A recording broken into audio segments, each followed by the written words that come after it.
There's a lot of mystery and speculation surrounding Deontay Wilder's promotional situation right now. There are rumors that he's signed with Skill Challenge, which is the Saudi promotional outfit headed up by Prince Khalid. Now, if that turns out to be true, and by the way, there's also rumors that Devin Haney is going to be signing with Skill Challenge, but let's just stick with Wilder for now. If it's true that he's signed with them, what are the implications for the heavyweight division, for his career, and his immediate future? Well, presumably the Saudis would prioritize Wilder over Anthony Joshua, for example, who isn't signed with Skill Challenge. Yes, he's worked with them in the past, has a good relationship with them, but he doesn't have any kind of contract with them long term. If Deontay Wilder does, then surely they're going to pay Wilder maybe more than Anthony Joshua or more than he would have been paid if he hadn't signed a promotional deal with them. Will that jeopardize the Anthony Joshua fight? Personally, I suspect not, because the amounts of money being thrown around by the Saudis are so huge that even if Anthony Joshua got paid less than Wilder, it's still likely to be far more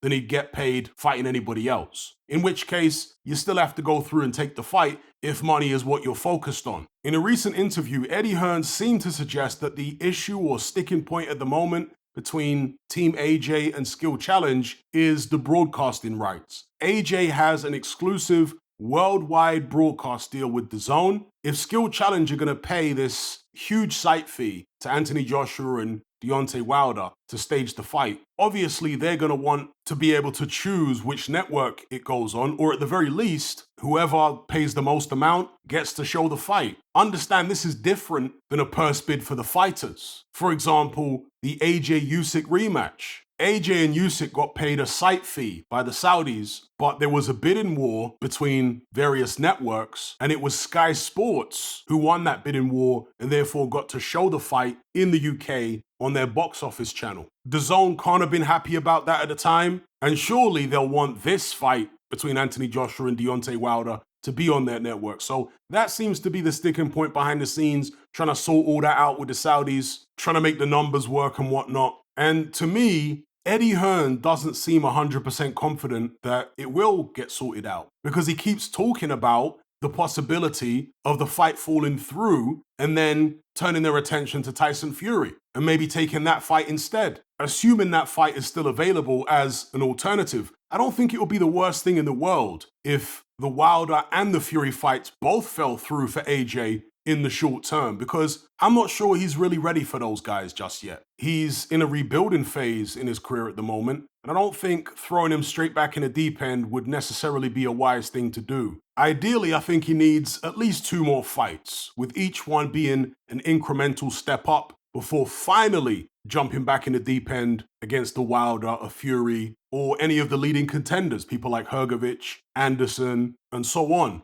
He needs to get his mind right before he goes in there against people like that, in my opinion. Just like Lennox Lewis needed to get his mind right after his loss to Oliver McCall. They didn't throw him straight back in the deep end. They brought him back gradually, incremental steps up, before they eventually got him a title shot again. Similar thing with Mike Tyson. They gave him a couple of tune-up fights, stepped him up against Razor Ruddock, and then after that, he was supposed to fight for the title. Lennox Lewis and Mike Tyson are, in the view of most people, much greater fighters than Anthony Joshua. So if they went through a rebuilding process, as great as they were, why wouldn't Anthony Joshua do the same? You see what I'm saying? I don't understand this mentality of wanting to throw a mentally damaged fighter straight back in at the deep end. The only reason you would do that is if you were cashing him out. If you think he's over the hill and finished, basically, and rebuilding fights would just be a waste of time, or even an unnecessary risk, because you might think he's so vulnerable now that he'll end up losing to somebody in a rebuilding fight. But if you've got any faith left in your fighter at all, you bring him back the right way. You don't rush him.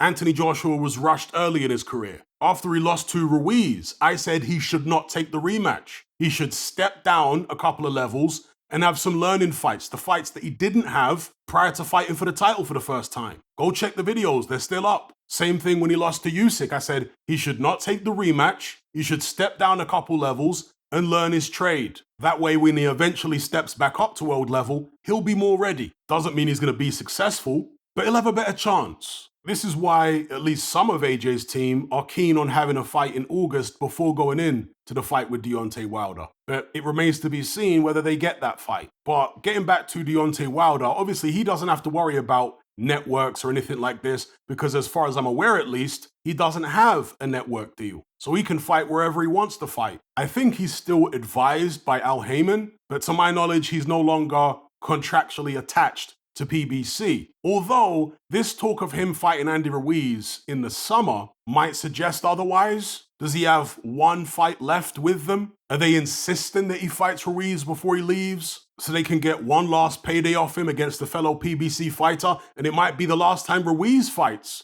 for PBC as well. So like I said at the start, there's a lot of mystery surrounding Deontay Wilder's promotional situation. Let's hope we hear some concrete news in this regard sooner rather than later so we can start putting the puzzle pieces together and seeing the big picture. Let me know what you guys think about all this in the comment section below. The rumor that Deontay Wilder has signed with Skill Challenge. I always felt it was a strange and unwise decision for Anthony Joshua to sign with Matchroom for life. I've never seen a fighter do that before, ever. Maybe Anthony Joshua was promised a piece of the company, a piece of DAZN. I know he has some type of position in DAZN on a corporate level. Was that all part of it? I don't know. But if he was a free agent at this point, he could sign with Skill Challenge. That way he could be prioritized by them in terms of purses, and fights like the Wilder fight would be extremely easy to make. But there you go, he's made his bed, he has to lie in it. It's not like he's broke anyway, far from it. But let me know what you guys think about all the points I've raised in this video. Are you sick and tired of the mainstream mindset? Does the dogmatic conformity and pathological ignorance have you tearing your hair out in frustration? Then don't be alone. Come and join our brotherhood on Patreon. We stand as a beacon of reason against an army of insanity.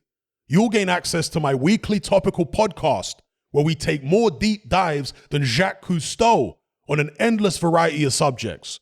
There's also videos, interviews, live Q&As, as well as a vast back catalogue of previous episodes, including my popular Confessions of a Nightclub Bouncer series.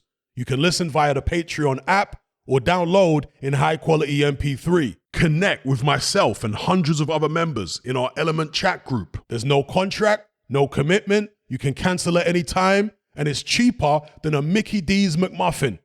Just head to my Patreon page via the link below this video and select the tier called the Brotherhood of Reason. I'll see you over there.